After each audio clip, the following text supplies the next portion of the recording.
नमस्कार विद्यार्थी मित्र मैत्रिणींनो, आपल्या यूट्यूब चॅनलमध्ये तुम्हा सगळ्यांचं पुन्हा एकदा स्वागत आहे. आपण बघत आहोत 12वीच्या पोएम्स.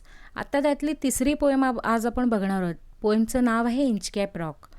रॉबर्ट साऊदी हे या पोएमचे पोएट आहेत. ते इंग्लंडचे पोएट आहेत आणि he was the poet of literate of England in 1813 to 1843. Some of his short poems like The Scholar, The Battle of the Balmec and Bishop of Otto. The Inchape Rock, it is a very popular poem with the school children. Inchape Rock is the ballad and it is the story of 14th century attempt by the abbot Aberbrothick.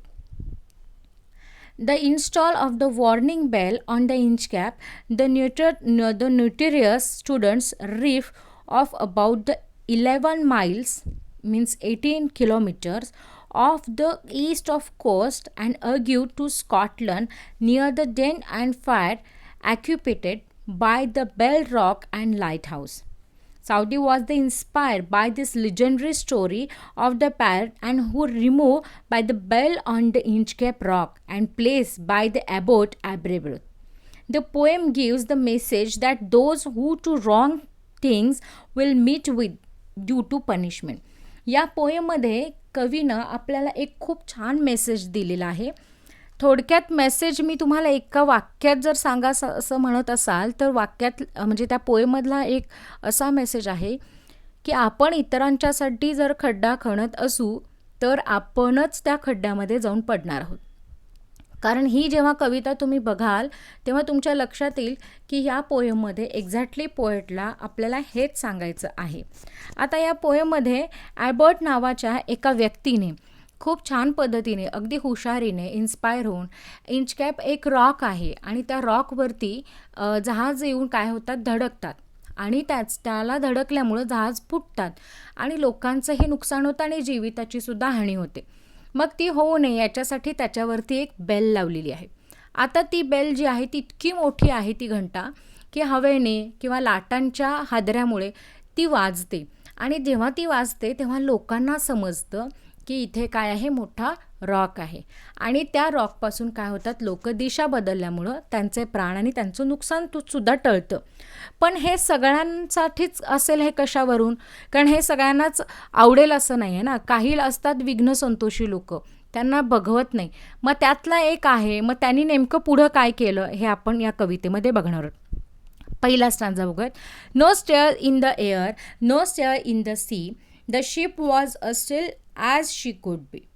या ठिकाणी कुठल्याही पद्धतीची हालचाल समुद्रामध्ये दिसत नाही आहे, कुठे हवेची सुद्धा हालचाल दिसत नाही आहे. सगळं अगदी शांतपणे अशा शिप्स काय आहेत चाललेल्या आहेत, हेलकावे खात खात अगदी मंद संथ गतीने असं सगळं चालू आहे. Her snails of heavens received motions and her need was to steady and the ocean.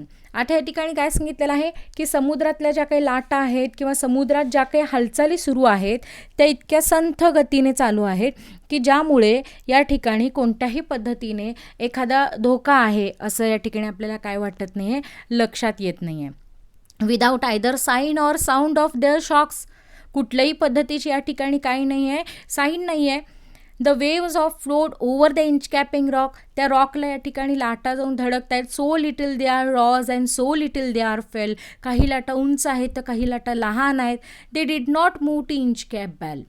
आणि या ठिकाणी काय करत आहेत म्हणजे आज इंचकेप बेलसुद्धा या ठिकाणी काय करत नाही, वाजत नाही आहे. इतक्या स्मूथली वातावरण काय आहे एकदम शांत आहे. कारण मी मगाशी म्हणाले तसं रॉकवरती ती बेल लावलेली आहे. आता तुम्ही या ठिकाणी चित्रामध्ये बघू शकत असाल ती बेल जी आहे त्या बेलला येऊन जेव्हा लाटा धडकतात किंवा अगदी जोरजोरात हवा जोरजोरात वाहू लागते तेव्हा या ठिकाणी ती काय करते, आवाज करते. पण आज एकंदर वातावरण खूप छान आहे, सुंदर आहे. The Abbot of Aberbrothok had to this place bell on the Inchcape rock. ॲबर्टचे मानावे तेवढे आभार थोडे आहेत कारण त्यांनी त्या ठिकाणी काय केलेली आहे, त्या रॉकवरती बेल लावलेली आहे. On the buoy of the storm and floated the swung and over the waves warning the rung. आणि या ठिकाणी त्या हवेमुळे त्या लाटांच्यामुळे त्या हादऱ्यामुळे ती बेल वाजते आणि ती वाजल्यामुळे या ठिकाणी बरेच लोक अवेअर होतात. When the rock was hit to have a straight swell, the marines heard to this warning bell. Marines म्हणजे समुद्रामध्ये प्रवास करणारे जे खलाशी आहेत त्या लोकांना या रॉकवरती असणारी जी बेल आहे ती वाजल्यामुळं त्या लोकांना एक वॉर्निंग मिळते आणि ते अवेअर होतात. And then they knew to this perilous rock and the blessed of Abbot. बघा किती छान आहे. ब्लिस्ट करणे म्हणजे आशीर्वाद देणे किंवा त्याला दुवा देणे. आणि जेव्हा त्यांचा जीव वाचतो आणि त्यांचं नुकसान टळतं ते अवेअर होतात तेव्हा ते ॲबर्टला काय करतात, ब्लेस्ड करतात किंवा त्याच्या नावाची काय करतात, वाहवाह करतात की त्या व्यक्तीने एवढं छान काम करून ठेवलेलं आहे. The sun is heaven was shining. काय आजच्या दिवशी तर सन अगदी छान पद्धतीने शाईन करत होता.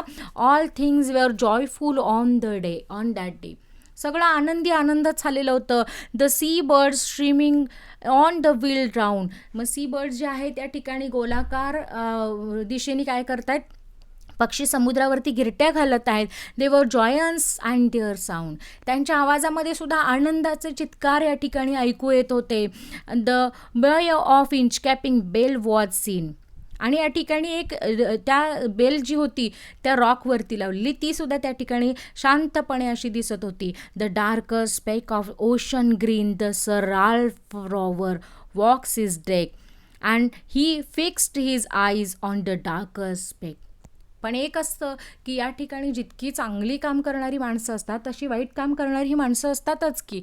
मग म्हणून चांगल्याने थांबायचं नसतं. कारण मी सुरुवातीलाच तुम्हाला जे एक वाक्य सांगितलेलं आहे ते लक्षात ठेवायचं आहे. कारण कवितेच्या शेवटी तुम्हाला तीच गोष्ट घडलेली अनुभवायस येणार आहे. आता हा जो राल्फ आहे तो राल्फ या ठिकाणी समुद्रामध्ये खरं तर हा समुद्रातला एक लुटेरा आहे. लक्षात घ्या. तो या ठिकाणी समुद्रामध्ये ज्या कुठल्या जहाज येतील किंवा जे कुठले समुद्रामध्ये प्रवास करणारे प्रवास येतील त्यांना या ठिकाणी लुटण्याचं किंवा त्यांचा जहाज लुटण्याचा प्रयत्न हा करत असतो. मग त्याची जी नजर आहे ती कशावरती आहे, त्या बेलवरती आहे. का आहे, कारण व्हायचं काय की त्या खडकावरती येऊन बऱ्याचदा जहाजं आपटायची, ती फुटून जायची. आणि याचं जे राल्फचं जे काम आहे ते आपोआपच त्या खडकामुळं व्हायचं ना. कारण याला ते जहाज लुटण्यासाठी अधिक परिश्रम करायची गरज नव्हती. परंतु जेव्हापासून ती बेल लावलेली आहे तेव्हापासून त्याचं ते काम होतच नाही आहे. He felt the cheering, the power of the spring. It made his a whistle and made him to sing. His heart was a mirthful and excess, but the robbers met and the wickedness. या ठिकाणी लेखक सांगतो, या ठिकाणी कवी सांगतो kindness. म्हणजे या ठिकाणी कवी आपल्याला हे सांगण्याचा प्रयत्न करतो की इतकी वर्ष झाले तो ह्या खडकाच्या मदतीमुळं त्याला जहाज लुटणं किंवा जहाजातलं सामान पळवून नेणं हे खूप सोपं होतं. परंतु जेव्हापासून ही बेल लावलेली आहे तेव्हापासून त्याच्या आयुष्यामध्ये दुःखाचे दिवस सुरू झालेले आहेत. म्हणजे आता तो लुटेरो आहे, समुद्रातला लुटारू आहे. तो समुद्रामधले जे कुठलं जहाज येणार आहे त्याच्यावरती हल्ला करायचा आहे, त्याच्यातले जे काही मौल्यवान साहित्य आहे ते घ्यायचं आहे आणि त्यातल्या लोकांना मारून टाकून तो जहाज काय करायचं आहे, काबीज करायचं, हे त्याचं काम आहे. परंतु हे काम हे आपसूक त्या खडकामुळं होत होतं. परंतु आता त्याच्यावरती लावलेल्या बेलमुळे लोक अवेअर होतात. His eyes were Inchcape float and quoth he, may man put out this boat and row me to this Inchcape rock. आता मात्र तो त्याच्या असणाऱ्या खलाशाला म्हणजे त्याचा जो जहाज आहे तो ड्राईव्ह करणाऱ्या कॅप्टनला तो या ठिकाणी सांगतो, ऑर्डर देतो की त्या इंचकॅप रॉकपर्यंत मला घेऊन चल अँड आय प्लग दिस ॲबर्ट. आणि तो म्हणतो की आणि मला ती काय करायची आहे, ती बेल आणि त्या बेल ज्यानी लावलेली आहे ॲबर्टनं त्याचं नाव काय करायचं तिथून काढून टाकायचं आहे. The boat is lowered and this boatman row. आता या ठिकाणी त्यांनी ती जी बोट आहे ती त्या दिशेने चाललेली आहे. To this Inchcape rock they go and sir Ralph bend over this boat and he cut the bell from the Inchcape float. आणि त्यांनी काय केलं की अगदी क्रूरपणे निष्ठुरपणे ती बेल जी आहे ती कट करून टाकली. Down to snake bell was gurgling the sound. आणि जेव्हा ती बेल कट होऊन पाण्यामध्ये अशी घरंगळत आवाज करत घन अशी आवाज करत ती तळाशी जाऊन बसते. The bubbles rose the burst around. त्याच्यातून बुडबुडे सुद्धा बाहेर येऊ लागले. Quoth sir Ralph the next who comes the rock wants to bless the ॲबर्ट.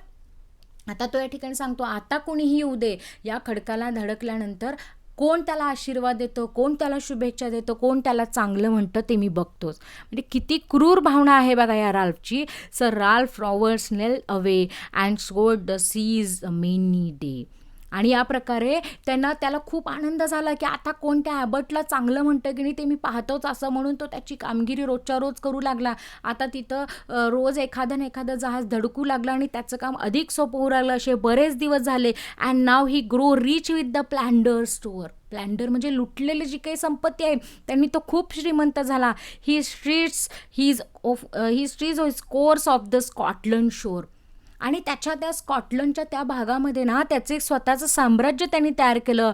He thank of the हेझन्स of the in the sky. They cannot see the sun on the high. The wild hath and blown gale all the day. At the evening it hath and died away. रोज कुणी ना कुणी त्या ठिकाणी संध्याकाळी प्रवासाला निघाल्यानंतर, कारण बऱ्याच जणांना हे माहिती नव्हतं की त्या ठिकाणी आता बेल जी आहे ती कट झालेली आहे आणि आपण अवेअर होऊ शकत नाही. आणि रात्रीच्या अंधारामध्ये बेलचा आवाज न ऐकल्यामुळे आपसुकच लोकांची जहाजं त्या खडकाला जाऊन धडकायची आणि खूप मोठा अपघात व्हायचा. On the deck of Rover takes his stand. आणि एके दिवशी असाच संध्याकाळी हा रोवरसुद्धा या ठिकाणी निघालेला होता राल्फ. आणि तो प्रवास करत असताना त्याला या ठिकाणी आपल्या डेस्टिनेशनपर्यंत जात असताना खूप वेळ झालेला होता. Quoth self Ralph Rover it will be a lighter soon for there is a dawn and rising the moon. अगदी काही वेळातच अंधार पडणार होता, सूर्यास्त होऊन चंद्रोदय होणार होता. अशा या अंधारामध्ये Next year, said one, and the breakers rover. From this we have showed near the shore. Now where we are to cannot tell. But I wish I could hear the Inchape bell. या ठिकाणी त्याचा जो driver आहे, जहाज चालवणारा जो कप्तान आहे, तो त्याला म्हणतो की आपल्याला आता दिशा कळणं जरा मुश्किल झालेलं आहे, पण जर बेलचा आवाज आला असता कदाचित तर मला दिशा बरोबर समजली असती आणि आपण काय केलं असतो, किनाऱ्यापर्यंत लवकर पोहोचलो असतो. बघा, ही तर फक्त सुरुवात आहे. आता वाटायला लागलेलं आहे की जर ती बेल असती तर आपण किनाऱ्यावरती लवकर पोहोचलो असतो. पण खरी गंमत तर पुढे आहे. They hear no sound to swell a strong and though the heath of fallen they drift along. आता मात्र ते खूप लांबपर्यंत गेले होते, जवळजवळ भटकलेले होते त्या समुद्रामध्ये. Till the vessel shriek and with the shrilling shock O Christ it is in Inchcape rock. आणि तेवढ्यात एक जोराचा हादरा त्यांच्या जहाजाला बसला. अरे बापरे, काहीतरी जोराचा खडक धडकला वाटतं. आणि बघतो तर काय, तो इंचकॅप रॉकच होता. Sir Ralph tore his hair. आता मात्र त्यानं स्वतःचाच राग येऊ लागला होता. He cursed himself in his despair. आता मात्र त्याला त्याच्या दुर्दैवाचं वाईट वाटत होतं.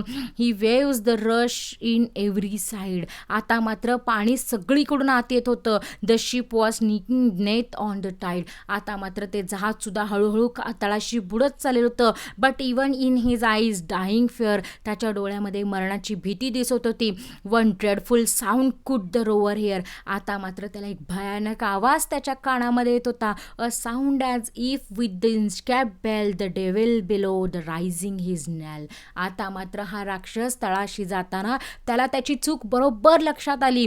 कारण त्यानं लोकांनी धडकावं, त्या ॲबर्टला कुणीही चांगलं म्हणू नये म्हणून जी बेल त्यानं कट केली. अखेर त्याच खडकाला धडकून याचा काय झालेला होता, अंत झालेला होता. आणि त्या क्षणाला त्याची चूक त्याला लक्षात आलेली होती. अशा प्रकारे मी मगाशी म्हणाले तसं आपण इतरांच्यासाठी खड्डा खणला तर त्या खड्ड्यामध्ये आपण कधी ना कधी जाऊन पडणार. ही थीम या ठिकाणी पोएटनं खूप छान पद्धतीनं सांगितलेले. बॅलेड म्हणजे पोवाडा. तर या पोवाड्याच्या माध्यमातून कवीने खूप छान पद्धतीने एक सोशल मेसेज या ठिकाणी आपल्यापर्यंत पोहोचवण्याचं काम केलेलं आहे. कर भला सो हो भला या पद्धतीचा. आय होप की तुम्हाला हा व्हिडिओ समजलेला असेल, ही पोएम समजली असेल तर माझ्या व्हिडिओला लाईक करा, माझ्या चॅनलला सबस्क्राईब करा. आणि जर तुम्हाला अशाच नवनवीन पोएम्स असतील, इंग्लिशचे लेसन्स असतील, इतर इयत्तांचे सुद्धा लेसन्स आणि पोएम्स आपल्या चॅनलवरती अवेलेबल आहेत. तुम्ही चॅनलवरती अपडेट राहा जेणेकरून तुम्हाला या ठिकाणी त्याचं नोटिफिकेशन्स वेळोवेळी मिळत राहतील. All the best. धन्यवाद.